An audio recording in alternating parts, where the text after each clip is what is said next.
Hare Krishna. Hare Krishna. Welcome. Thank you all for coming. This is harekrishnavalley.com.au. So we've been here for about 35 years on this property, this farm, which we have. Srila Prabhupada is the founder of the Hare Krishna movement. That's his picture there on the seat of honor. So he came to America in 1965, and he arrived in New York at the age of 69 years old. So is anyone here is 69 or above? Anyone in the room? 69 or above? One gentleman. No. So you can imagine you got on a boat at the age of 69 with $8 in your pocket, and you crossed from India to America on a boat. It was actually a cargo ship. Right? So went all the way to America, 1965 he arrived, and within 12 years, at the age of 69, he starts a worldwide movement which then spreads all across the globe and attracts thousands of followers, and hundreds of temples get opened all over the world, and millions of books get printed and distributed all around the world. So he did this at the age of 69. He is the founder of the Hare Krishna movement. He passed away in 1977. And we continue the Hare Krishna movement by his inspiration. All of the books, you can see on the shelf at the back, all the books that he wrote. His books are like our guiding textbooks for the Hare Krishna movement to continue. So one of his visions was that he would have farming communities, self-sufficient farming communities all around the world. And I think we have around about 60 or 70 farms, Hare Krishna farms all around the world. So he desired that we have these places so that people could come and learn about natural living and higher thinking. To learn to live naturally, because people are living very artificially. 80% of the population in the Western world, every day when they wake up in the morning, what's the first thing they do? Check the mobile phone. Pick up your phone. 80%. 8 out of 10 people pick up their phone first thing in the morning.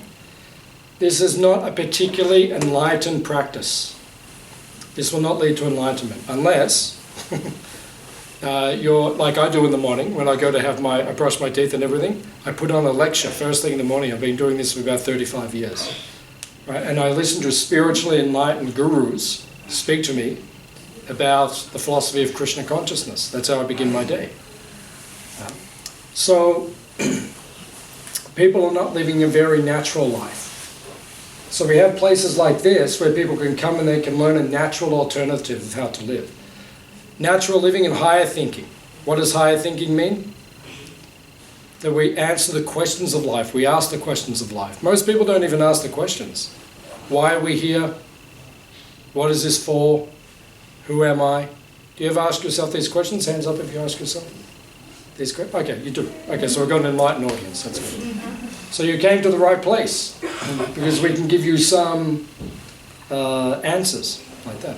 If you might like the answers that we give. We can give those answers. So people sometimes they ask themselves, why am I here? Or we'll start with the first question. Who am I? So if I ask you who you are, what will you say? If I ask you, who are you? What will you say? What is your answer? Yes? Zoya, because that's my name. What's that? My name? You'll say your name. Very good. You'll say your name. What is your name? Zoya. Zoya. I can't hear. Zoya. Zoya. Zoya. Okay. So we say you are Zoya. Like that. That's how when people ask them, you say your name. Like I say I'm Kesava. You say you're Zoya like that. It is somewhat correct.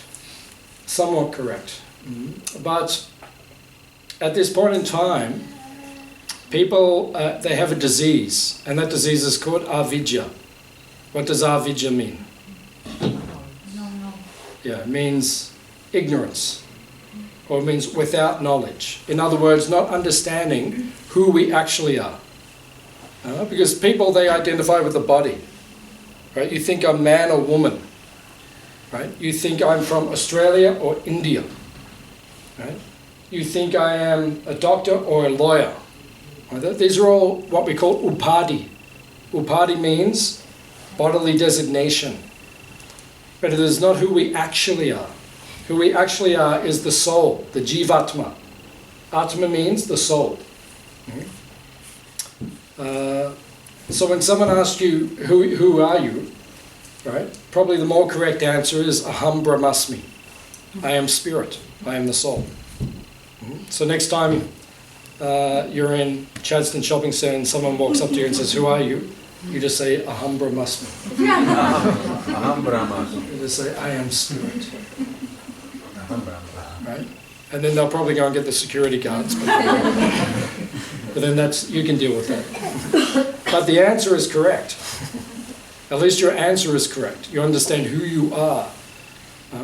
So the Bhagavad Gita, these ancient teachings from India, the Bhagavad Gita, which is it's like our law book or our guiding book, it teaches us these things, that I am spirit.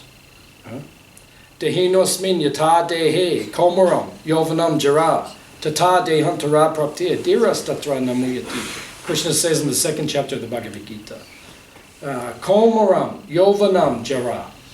Komaram means child.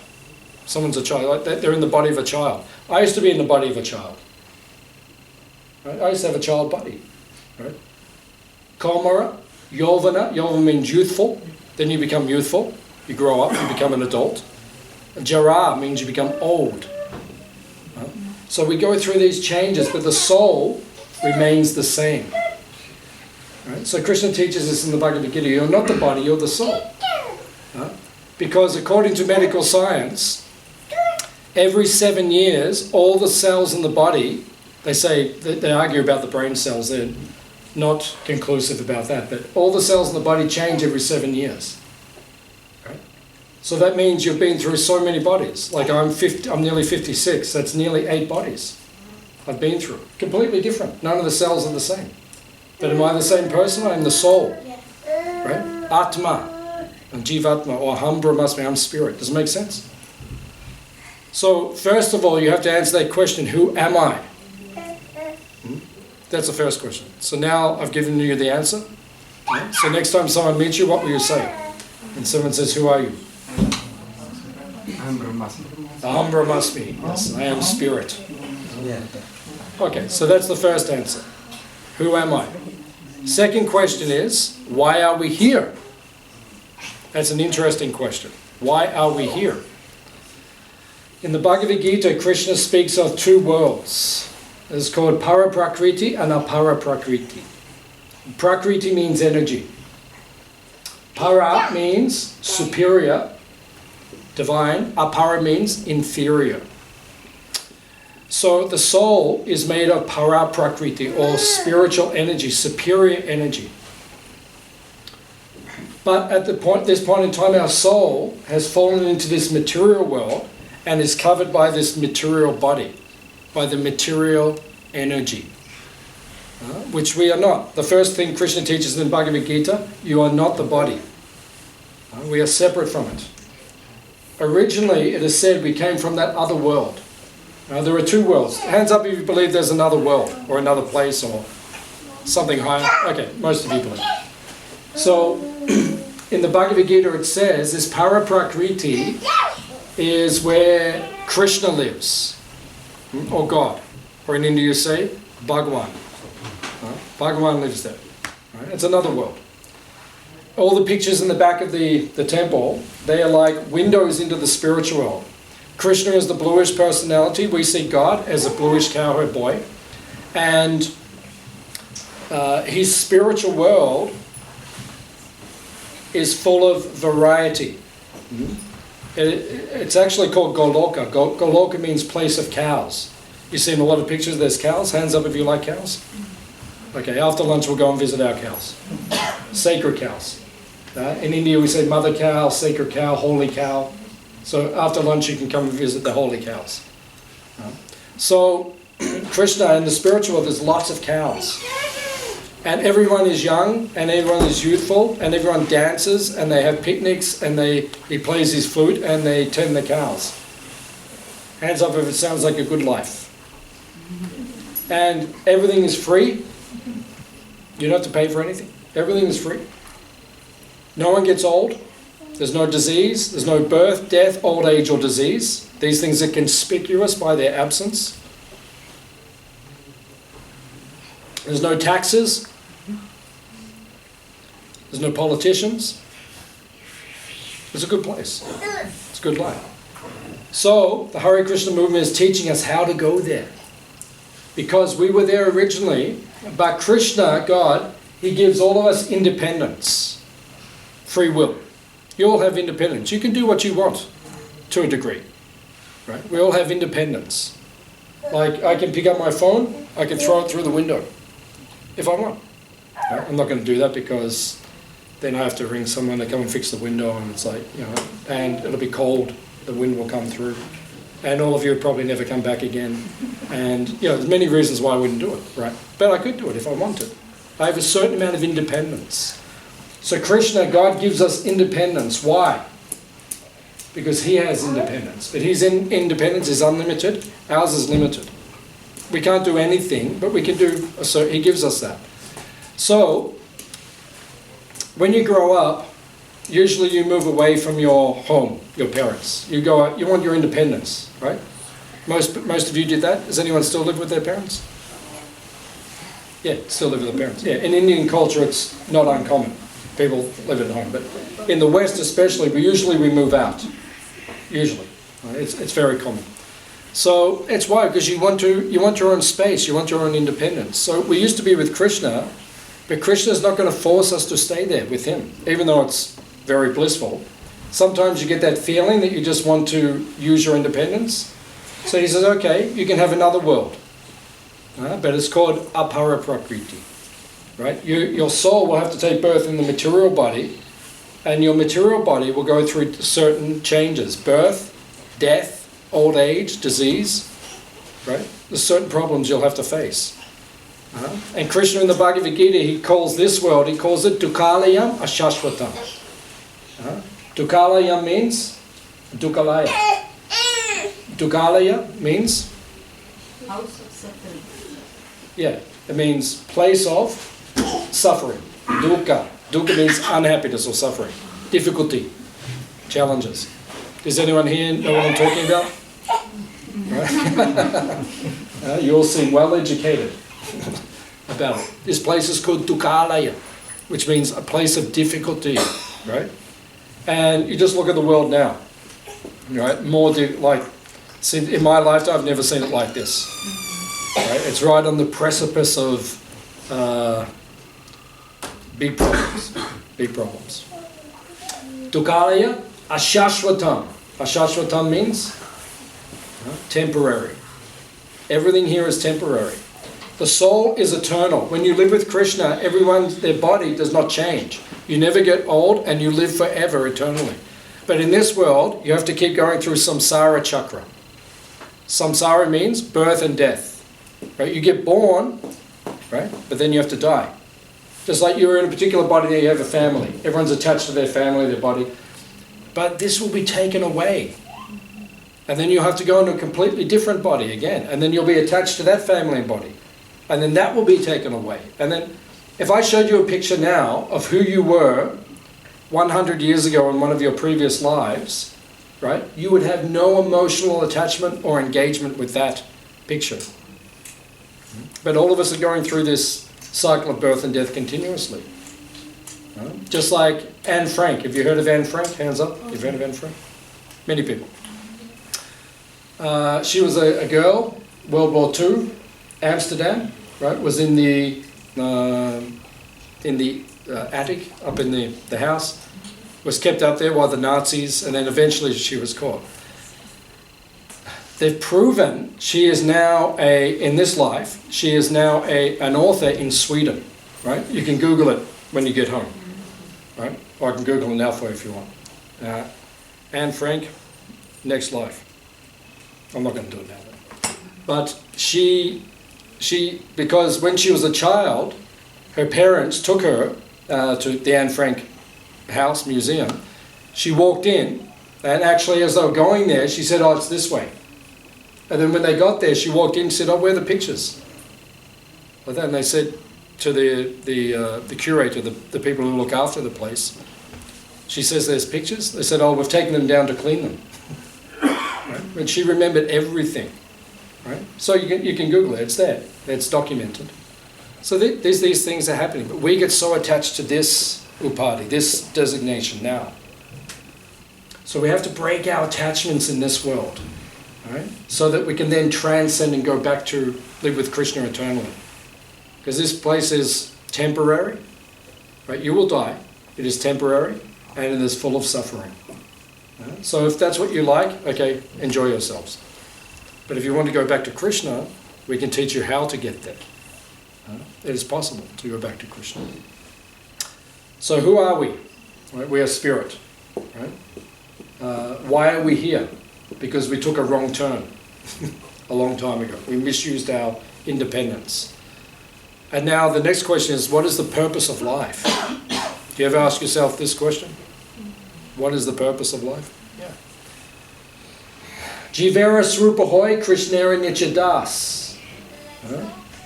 The soul, who we are Krishna Das. Krishna Das means servant of Krishna. We're meant to serve. Seva or service is the nature of the soul. We're all serving, that's all we do. Like all of you came here today, right? And then after I speak, we will have lunch. So we've been spending the whole day serving you, preparing your lunch. They're doing it right now. They're cooking. So to feed everyone who came today. Right? All of us are serving. That's all we do. You serve your dog, or you'll serve your cat, or your family, or your nation, or humanity, or the trees, or the environment. Everyone is serving. But we'll never be fully happy and feel complete until we serve Krishna, until we serve God. You know, for myself, I was only 19 the first time I walked into a Hare Krishna temple. And when I walked in there when I was 19, I saw all the monks walking around. I thought, I want to be like them, because they're peaceful. Because I had a good life. I grew up and my life was nice. I had nice things and nice life. But I always still felt a little bit empty. And I'd go to bed at night and I'd think, there must be more to life than this. And then when I met the Hare Krishnas and they began to teach me, then I understood, okay, my purpose is to serve Krishna. So that's what I've been doing now for the last 35 years. Right? I teach people about Krishna. I study these books, right? And I teach people how to perfect their life, how to feel complete, how to feel connected to Krishna, to God. So who are we? We're spirit. Why are we here? Because we misused our independence. What is our purpose? It is to serve Krishna, to serve God. When we do these things, we will feel happy and complete. So that's what this whole Hare Krishna Valley is for, just to teach people these things. So people come here, we do this dancing and chanting. Hands up if you like the dancing and chanting. That's good. Most people like it. That's good. Yeah, we like it. Because we're chanting the names of Krishna, the names of God. Abhinitva nama nama no. There is no difference between Krishna and his names. When you say Krishna, God is there. When you say Rama, which is another name of Krishna, God is there. Hare is his female counterpart, Radha. Well, that's her in the picture with Krishna. So we say Hare Krishna. Sometimes people say, is God man or woman? People ask this question. When they come here, they say, is God man? Yes, God is a man, but his counterpart is the female divine, Radha or Hare. So in our tradition, we worship both Hare Krishna. We don't just say Krishna Krishna, we say Hare Krishna. We actually worship the feminine before the masculine. Because women are softer, generally. So we say Hare first, and then we go to Krishna. So some people say, we want God to be a woman. Okay, no problem. His counterpart is the the original goddess. And then he is masculine. Some people have problems with God being a man. I don't know why. Probably because we have so many stupid white men in the world, so they have problems with men. But not every man is stupid. Krishna's not. He's completely the opposite. And some of the men were not stupid entirely. You can ask my wife. You can interview her with her. She may disagree, but the point is that if we give our hearts and we worship Krishna, we will be happy. That's what this Hare Krishna movement is for. That's why we have these farms. So we do the chanting because when you chant, you become purified. Cheto, dapana, marjanam. Your consciousness becomes purified when you chant. That's why we chant. We chant 2 hours every day. Do you know anyone who chants 2 hours every day? No? Many people. No? We do it. Many of us, we do it. We get up early in the morning. 4 o'clock, 5 o'clock in the morning. When I go to India, I get up at 3:30 in the morning. Right? And then we do our meditation, our chanting at that time. And it purifies the consciousness. And then we speak some philosophy, because you need philosophy in life. If you don't have philosophy, you'll be off track. And that's the problem with Western civilization. There's not a underpinning spiritual philosophy. Like if you go to India or go to the East, even Bali, places like that, in the morning what does everyone do? There's some sort of ritual, right? Some sort of spiritual practice. Like when you go to India, like you hear the bells ringing in the morning and the gong. Everyone gets up and they go to the temples. And what do they do in the West? When I stay in Melbourne, at the Hare Krishna temple, we have a mansion in Albert Park. Sometimes I stay up on the second floor and I look down in the morning and I can see people get up early, the neighbours, I can see into their, kind of like their living room, their kitchen. And they just get up in the morning, they put it on the television, drink coffee. It's not very spiritual. So not living their life in a spiritual way. That's not the point of life. Right? If we live our life like that, we will not become enlightened. Right? So we need a philosophy to underpin everything we do, so that we live in a spiritual way. And then we offer our food to Krishna. So my wife's just about to make an offering, because we've cooked many delicious vegetarian preparations today. But before we eat it, this is part of the Hare Krishna philosophy, we're going to make a plate and we're going to offer it to Krishna, to God first. Because you always serve the person who deserves the most respect or honor first. Right? Like in your homes, you'll serve your parents first, right? Before you eat. If people come to your house, you don't eat first. You don't start eating and say, would you like some? And people would be thinking like, who are these people? Where is the etiquette? Where is the culture?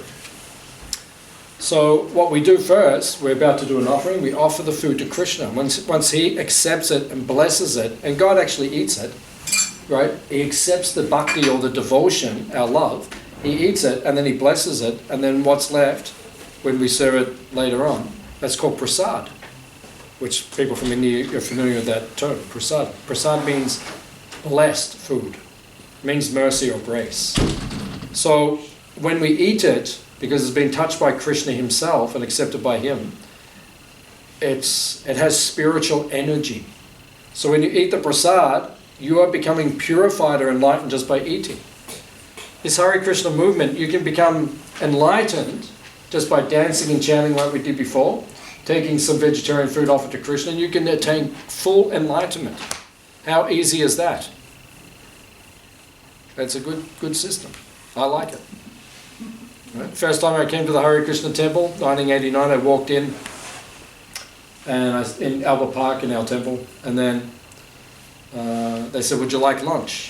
And anyone who knows me, right, I probably eat more than anyone you've ever met in your life. I'm very, very well known. Is it true? That's probably true, yeah.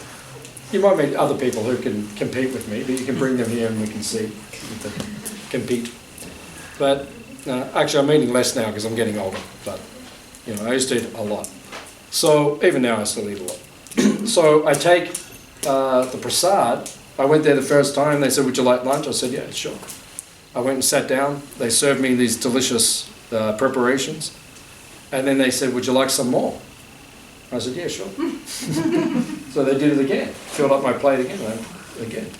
And they said, would you like some more? I said, yeah, sure. So they did it 3 times. Went through, ate the whole thing. And then I said, sign me up.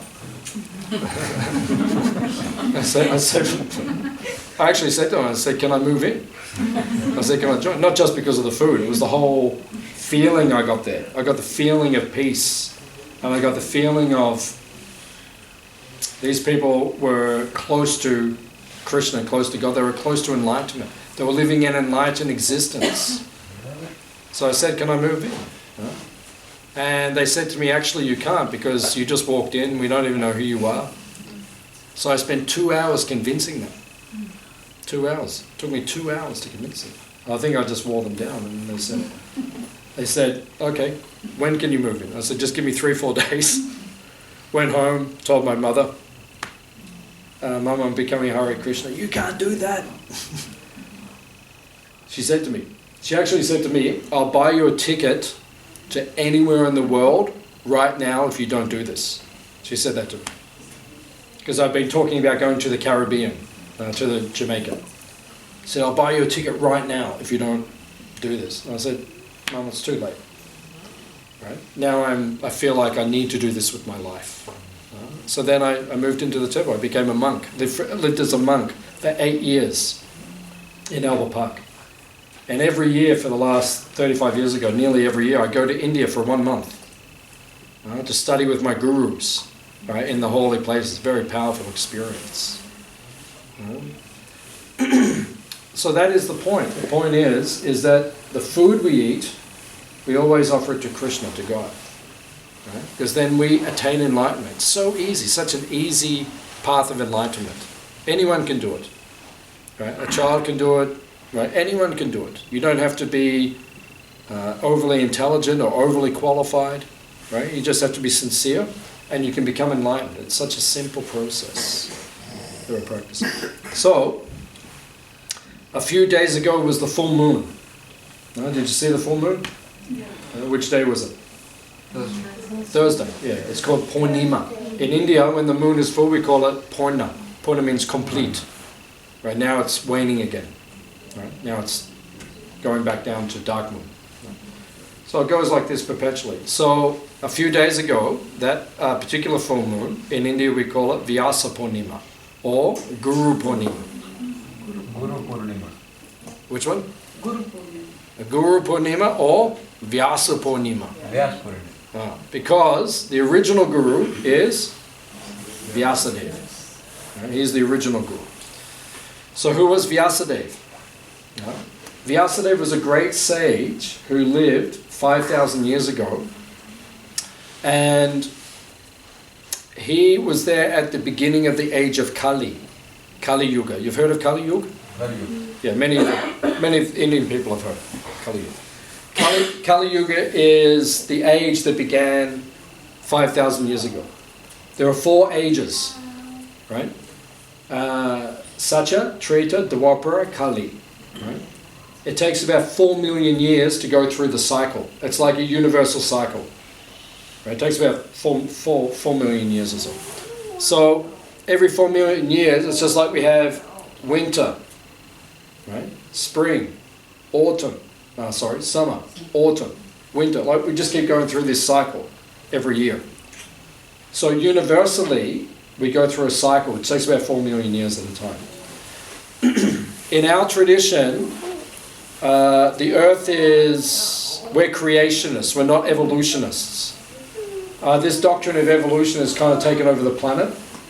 You know, everyone's taught evolution now. Do they teach it in India at the schools? Do they teach evolution? Yeah. They do. Okay. So it's kind of taken over the planet. In the West, we teach it evolution. But we're not evolutionists. We don't believe that Krishna or God created an amoeba, means a little germ. Right? And the little germ, over a couple of million years, grew and grew, turned into a tadpole. And then after a couple of years, million years, it became a lizard. And then land formed in this primordial soup in the universe. And then the lizard went up onto the land. And then after a couple of million years, he became a monkey. And after a couple of million years, the monkey was swinging in the tree and a human dropped out. A boy and a girl. One was called Adam, one was called Eve. And then Adam said, "Would you like to marry me?" And Eve said, "Yes, I would like to." And then, but that's the story. That's so evolution. We're not evolutionists. In our tradition, we understand God is a creationist. He's a creator. So it didn't take millions of years for him to make something. He just goes, it's all done. It doesn't take him a million years to make like a amoeba become a human. He just looks, he said, humans, giraffes, monkeys, rhinoceros. It's all just automatic, like instant. That's power. Yeah, it doesn't take him. He says, Aham savasha prabhavu mataha savam pravartate. Everything comes from me. Right? I am the source of everything, but he does it instantaneously. So in our tradition, for the millions of years, the earth has always been civilized. And 5,000 years ago, the Kali Yuga began. Kali means dark. This is the dark age. This is kind of like the winter of the 4 seasons. Does it feel like that? Yeah. It hasn't got bad yet. It hasn't got bad yet. We're only 5,000 years in. There's another 400,000 years to go. Yeah, it gets much darker. We're just seeing like the dark clouds beginning to form now. Like the age gets much more materialistic than this. So, 5,000 years ago, Veda Vyas, which was his birthday a few days ago, he decided to write all of this spiritual knowledge down into the Vedic texts. Because before that, books weren't always necessary, because people were so enlightened, they could just remember. It's called Shrutidhara. Shrutidhara means I say something to you, and you just remember it for the rest of your life. Right? Whereas these days, I say something to you, and then the next day you might not even remember what I said. Yeah, quite often that happens. You know, we say, "Oh, do you remember?" And they say, "Oh, can't really remember what you said," like that. We have a playroom in the back as well if you want to play. He can sit here, but if he's restless, he can also go and play. There's a game room as well. So, because people are less enlightened now, we have books. So Veda Vyas wrote everything down with the help of Ganesh. Did you see in the meditation garden the statue of Ganesh? If you go in there, Ganesh is there. How many arms does Ganesh have? 4 arms. If you go there, you'll see the statue. Ganesh, he has 4 arms. So Vyas was speaking all this spiritual knowledge, and Ganesh was writing it all down into books. Right? He was writing it, and when his arms get tired, the other 2 come out, and then keep writing. So they went for days, just writing and writing and writing. We believe these things are actually true. We actually believe all these. We believe there is a person called Ganesh who has an elephant head and 4 arms, and he wrote the Vedas.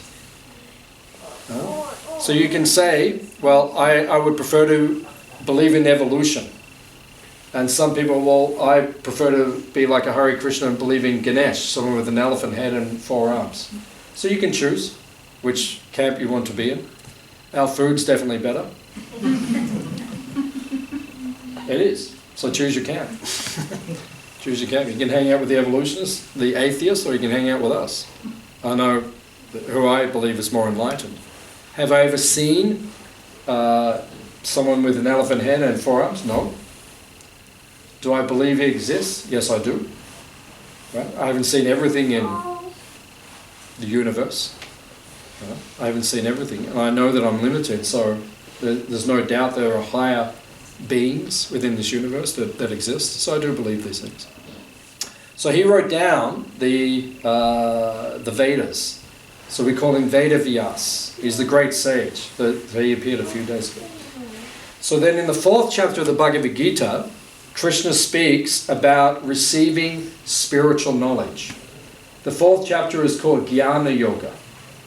Chapter 3 is called Karma Yoga. What does karma mean? Action, activity. Right? Karma means action. We're all doing karma every day.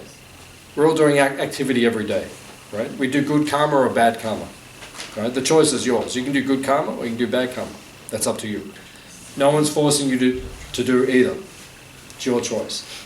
Or there's a 3rd category Krishna speaks about in Bhagavad Gita called akarma. Akarma means spiritual activity, like what I'm doing now. This is not good, it's not bad, it's spiritual. Right? It leads to a higher consciousness. Right? So there are different types of karma. So Krishna speaks about this. Then in chapter 4 he speaks about jnana yoga. Jnana means knowledge. Right? So when your action is guided by knowledge, spiritual knowledge, divya jnana, it becomes spiritual activity. Right? So Krishna says in the Bhagavad Gita, what is the best way to get spiritual knowledge? What is the best way? What is your answer? What's the best way to get spiritual knowledge? Practice. From Guru. Guru. From Guru. Very good. Have you read the Bhagavad Gita?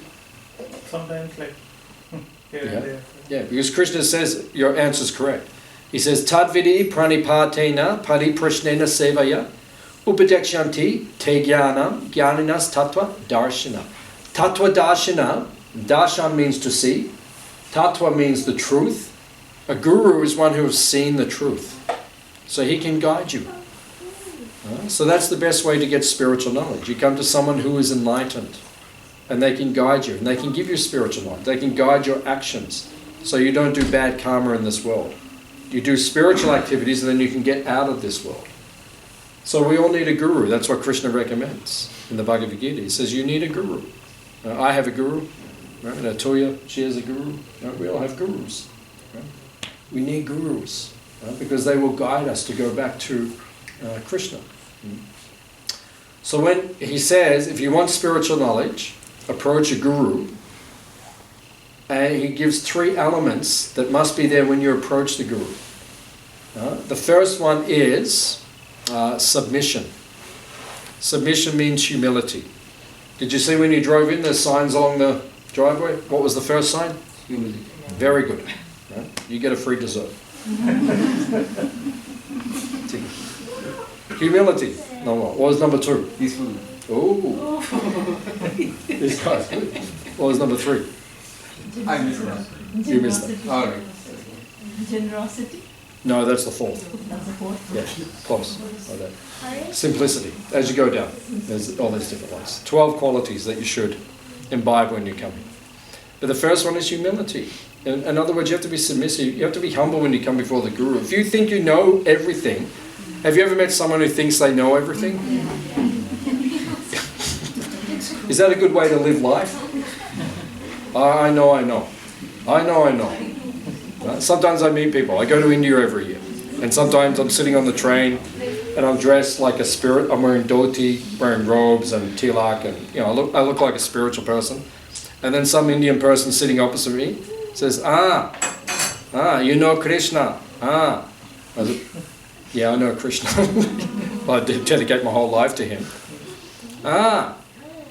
Are you knowing? In Bhagavad Gita, Krishna says, and then they give like their interpretation. Quite often they give an interpretation, and then because I study Bhagavad Gita, I said, Krishna doesn't say that in the Bhagavad Gita. What are you talking about? I know, like that. And then it doesn't matter what you say to them, you can't change their mind. Because they're not submissive. And if you're not submissive or humble, you don't learn anything. So you have to be humble, you have to be submissive. That's the first way to get knowledge from a guru. Second way is you have to inquire. You have to ask questions. Just like if you don't understand something, you have to ask. Right? Sometimes we're like that, or do you know people like that? They don't ask questions. Like they think they know what they're doing, but they don't really know what they're doing. Like, have you ever opened up a box and broken something because you didn't read the instruction manual? Have you ever done that? I've done it. Most of the time. Yeah, most of the time. Okay, that's not good. Do it once or twice, but don't. If you're doing it most of the time, then find the instruction manual. Right? So it means we have to inquire. Like if you open the box and you don't know, then read the instruction manual, inquire what to do. If you meet a guru, inquire, ask him, how do I live my life? How do I know Krishna? How do I become spiritually enlightened? Ask the questions and they will tell you. Right? So you have to make inquiries and you have to be submissive. And the third element, if you want to become enlightened, you have to perform seva. Seva means you have to come to do service. Just like here at Hare Krishna Valley, a lot of Hare Krishna Valley runs on seva, service, voluntary service. Just like Nisha, our friend, Nishta, Aditya, our friends, our good friends, they come here, they help us, right? Because we have to cook for all of you today, right? And there's only like 4 of us living here, and we're busy, so we need help, right? So people come and they offer service. Oh, can I, Caleb, who's walking around, right? People come here, can I do seva?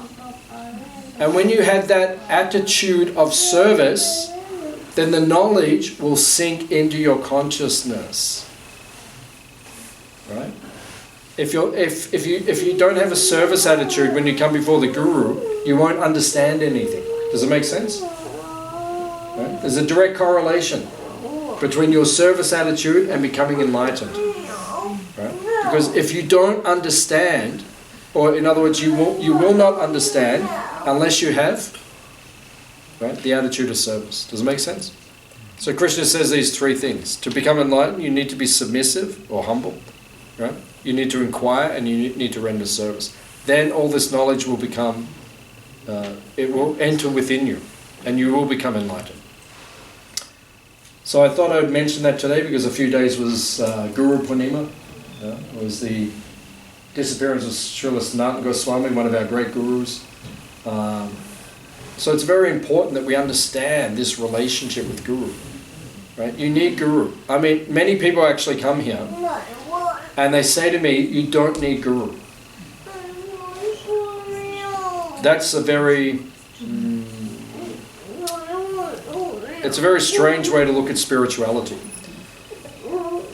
For example, if you go to university, I think many of you have been to university, did you have a professor or a teacher? Would you have learned as much if you didn't have a professor or a teacher? It would be difficult. Like even now, AI is rising, right?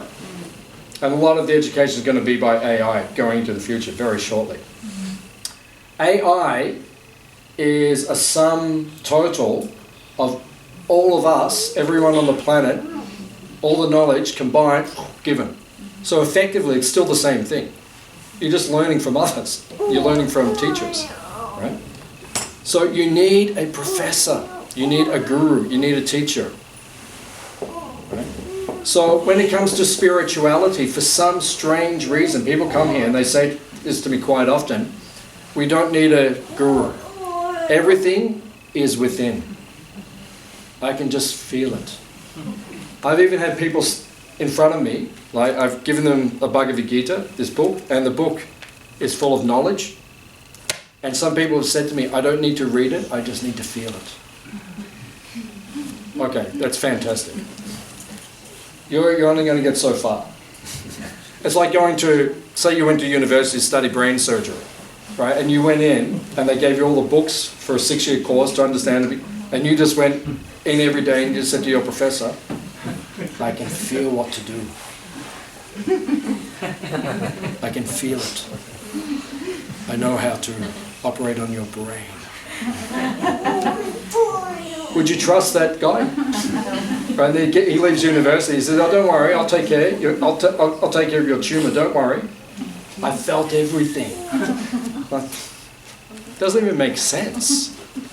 But then when people come to spiritual life, for some reason they think we just have to feel it. We don't need a guide. We don't need philosophy. We don't need books. We don't need teachers, gurus.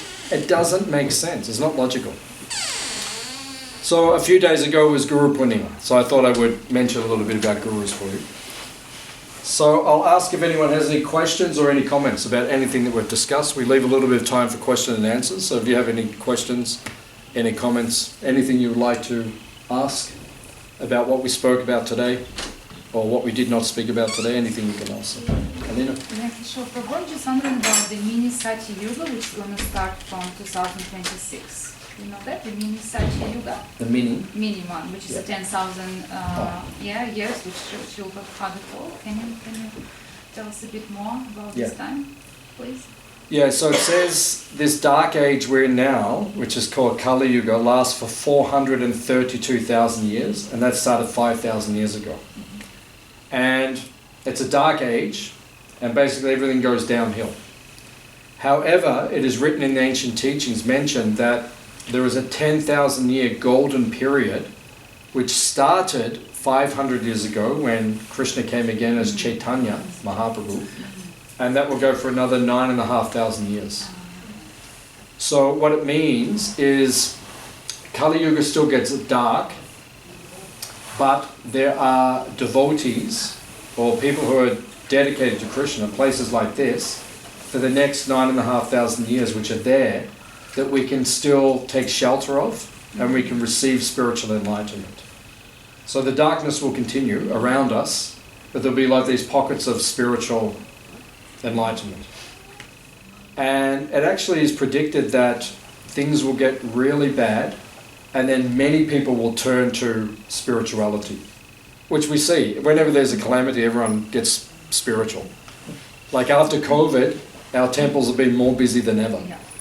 Like everything just went, I mean, COVID's good for business. If you're running a spiritual business, like, pandemics, wars, floods, all the problems of the world, the more they're there, the more people actually take to spirituality.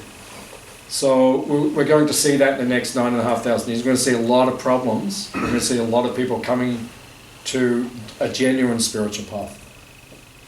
Because the problem is, in the world, one problem is, there's a lot of pseudo spirituality, which means there's a lot of cheating gurus around. People who aren't teaching genuine spirituality. The people who tell you, just feel the books. There's a lot of gurus like, I've met them. Just feel it. Or there's, the gurus say they give you Shaktipat. They put their hand on your head and you become enlightened.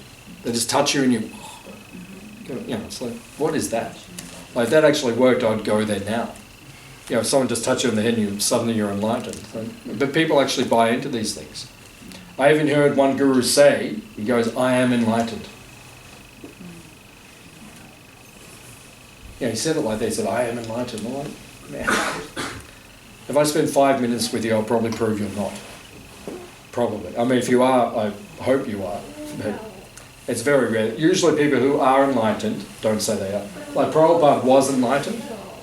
And people would say to Prabhupada, have you seen Krishna? And he said, even if I say yes, how will you know? I can say, yes, I've seen Krishna. No. And he said, how will you know? So you have to test the guru. It actually says that in the ancient teachings. You need to test the guru. Right? You need to spend time with the guru and listen to him and see his behavior and see if he's a genuine sadhu, which means spiritual person. Is that okay? Good question. Any other questions?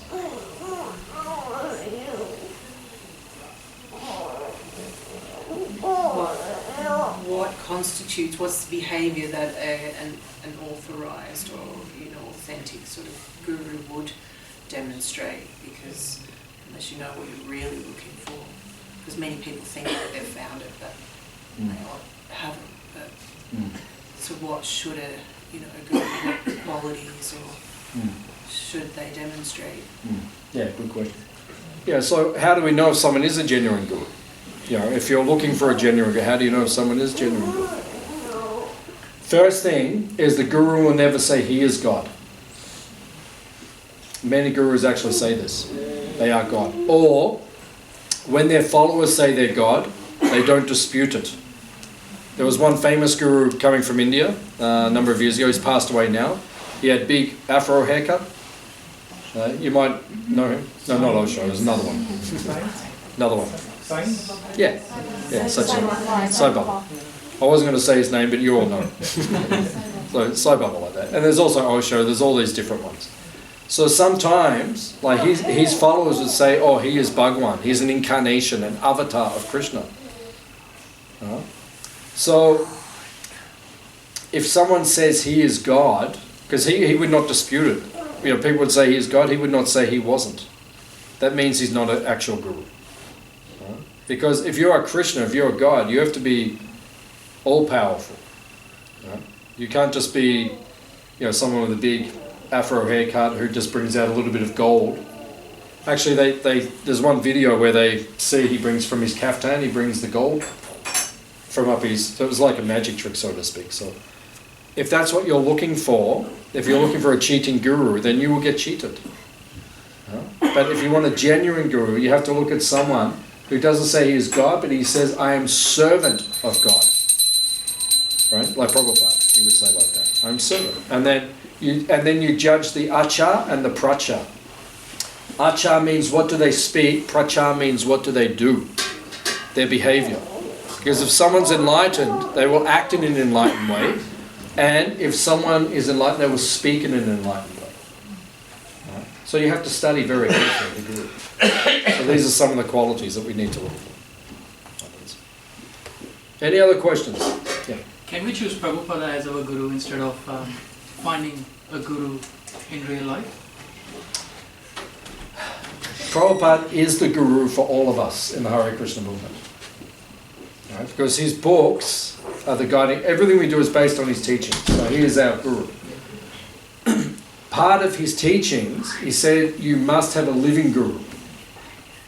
So you have to, if you become serious and committed, you take initiation, you take your vows before one of his representatives. Like my guru was his disciple. So Krishna says in Bhagavad Gita, Evam parampara praptam imam rajashyo vidu. So the parampara, or the disciplic succession, guru to disciple, guru to disciple, guru, it must continue. You need a living guru. Because if you just read the books, which is good, but then you might have some parts of your personality, or you might have some of your practices which need some guidance or refinement, who's going to tell you? Because then you're saying, I just read the books, and basically that's what's happened in churchianity, or what we call these days Christianity. The guru lived 2,000 years ago. Everyone says we're following his teachings, but when you come, it says in the Bible, thou shalt not kill. But when you say to Christians, why are you eating meat? Right? And then they say, well, thou shalt not kill means kill human beings. Then why doesn't it say that? Why does it say thou shalt not kill human beings? It doesn't say that. It says in Genesis, God gave us dominion over all the animals, right? And the plants and everything. Dominion means you're meant to protect them, not kill them. Like here at Hare Krishna Valley, our cows, we protect them. Oh, we don't kill them. We would never kill them. Yeah? So that's why you need a living guru. Someone who can tell you, okay, you're doing the wrong thing. Otherwise, yeah. Any other questions? Yeah. In our daily lives, we are always associating with all sorts of people, with all sorts of personalities. Teachers. So how can we associate with the right kind of people and the power of association with devotees? Yeah, I mean, in the modern world, it's hard to associate with the devotees all the time, because unless your work or job is within the Hare Krishna movement, the spiritual movement, then that's difficult. For me, it's okay because this is all I do all the time, so it's okay. But then, you're a teacher, so then you're at school, and the other staff members are not necessarily enlightened people. They may be some of them might be very materialistic. So then that's a difficult situation. So that means that whenever you're not at school, then you have to spend as much time as you can with the spiritual practitioners or the devotees of Krishna. And then when you're at school, any opportunity you can, you try to share enlightened teachings with them. Just like one of the devotees the other day, he sent me there's a school camp up in Marysville, OEG. Have you heard of that one? Yeah, you've heard it. So this devotee the other day, he sent to myself and Annie Rupa, and he said, why don't we buy it? It's for sale. Why don't we buy it? And then we can run our own camps, yeah. You know, the kids can come and then, you know, they can have their school camps, and we can throw in a little bit of spiritual stuff as well. And, you know, the discussion point as well, everything has to be vegetarian. So obviously, not everyone's going to be into that, but we have to present it like that. You know, so it just means in this world it's challenging because not everyone's enlightened. So you have to share whatever you can, like that, to try to help people. That's why we have these places, so people can come here. Everything here is spiritual. You can learn, and then other places we just try to infuse it within society as much as we can. So yeah, it's not easy.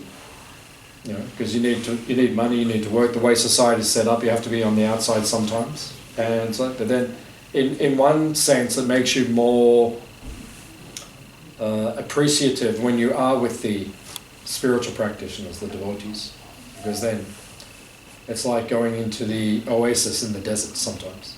Because sometimes you're with, on the outside, people are so materialistic, and it starts to affect you. You say, "Oh, I can't believe." Like just down behind this farm, there's a lake. So a few summers ago, we went down there. It was about 40 degrees, a very hot day. So we went down to the lake, and the lake's on private property. It's our neighbours. So we arrived there, and they were having barbecue. So they're cooking meat, and they're drinking beer and everything. And they have a boat, like a speedboat, and they go around the lake, and they have biscuits, like big tyres on the back, and you sit on them. And so they're taking us around, like, you know, driving. It was a lot of fun, you know. But then they're having their barbecue. They say, "Oh, do you want a sausage or something?" And they say, "Oh, you know, sorry, but we don't eat like that." "You want a beer?"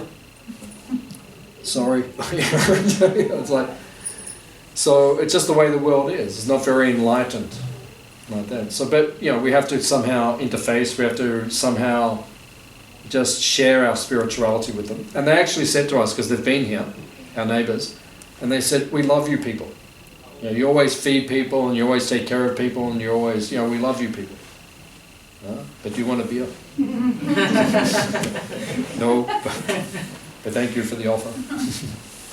"Oh, you guys don't drink, do you?" No, we don't." "You want a sausage?" "No." Sorry. "Oh, you don't eat meat, do you?" "No."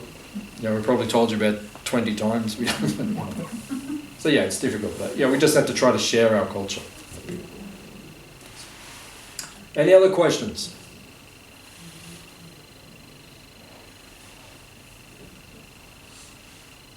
We have a few more minutes, so if anything you want to ask, anyone's good. Sorry, I'm quite new devotee, so I might ask a silly question, but That's okay. in order to develop a better relationship with Krishna, Yeah. do I need to understand my Swarupa in order to be closer to him, or I just serve and read Maha Mantra and study scriptures and that's enough? Or like, what can you say about Swarupas and different type of relationship with Krishna? Yeah, it's a very good question. Prabhupada Saraswati, who is one of our gurus, like same time as 6 Goswamis. You know 6 Goswamis? Yeah, so same time. He said, dive into the ocean of being a servant of Chaitanya Mahaprabhu. So just serve Chaitanya Mahaprabhu. Like what we're doing here, this is serving Chaitanya Mahaprabhu. Helping other people become Krishna conscious. Dive into that ocean. And then he said, one day you will come up on the shore of your relationship with Radha and Krishna. Your eternal relationship with Krishna. So you don't have to worry about what your swarup is now, because you don't know. And it's too early for you to know. But do you know yours? I don't know mine, but feelings are coming. Okay. Feelings are coming. But these are very confidential things. You don't speak about them publicly. Okay. You know, we don't speak about who we are in the spiritual world with Krishna, because, like Prabhupada said, even if I told you, how do you know it's true? Mm. So you might say, I'm a gopi or something, but how do you know? You don't know. You still have material desires. So how do you know? Right? You have material desires. When all the material desires are gone, from your service to Chaitanya Mahaprabhu, then you will come up on the shore of Radha Krishna, and you will understand your Sarupa. So take one step at a time with that. You know, you're just beginning to go on the mountain, and you know what will happen? You'll go to the top of the mountain, and you know what happens when you get to the top of the mountain? You see there's another valley on the other side, and there's a bigger mountain. Right? I've been doing this 35 years. When I started, I thought, wow, I'm learning so much, and I'm feeling so blissful. If I do this for another 2 years, I'll be fully enlightened. I actually thought that. And then after 2 years, I looked down and I thought, my God, I've got so far to go. And now after another 10 years, oh my God, so far to go. It's like, this is a lifetime commitment, even more than one lifetime commitment. Your Sarup will come when you're ready. You don't need to worry about or delve too deeply into those things now. What is the first teaching in the Bhagavad Gita? You're not the body. Do you understand that? Yes. Theoretically you do, but have you realized it? No. Because still, you're attached to your body. You know, some of the things you do in your day are not to do with Krishna, they're to do with your body. You understand? You have material desires still, you understand? Right. So until that is overcome, and you go beyond that, you become enlightened, then you can't understand who you are, your Sarupa. Right? So just take it gradually. Because if Prabhupada wanted to do it like that, he would have done it like that. He would have given everyone their Sarupa. He would have told you who you are. He didn't do it like that. It's interesting. Because some gurus do it like that. But Prabhupada did not. So you have to choose your guru very carefully. This is my guru, Prabhupada, and I follow his line. So my guru is his disciple, I follow his line. Which means you have to gradually become enlightened. It's not cheap. Not cheap. If some guru says, oh, I tell you a Sarup, and no, maybe they're not qualified to be a guru. Maybe. Does that answer? Yes, thank you. Okay, good. Any other question?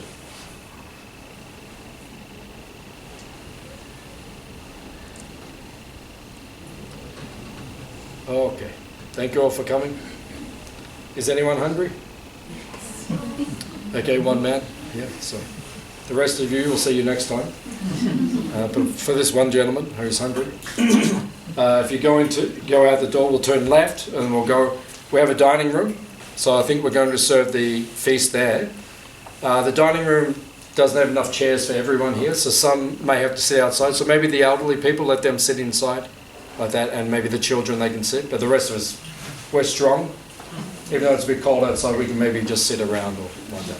And then after lunch, we'll go over to the Goshala, which is on the other side where the dairy is, and you can visit the sacred cows. Thank you all for coming. We'll see you next time. Hare Krishna.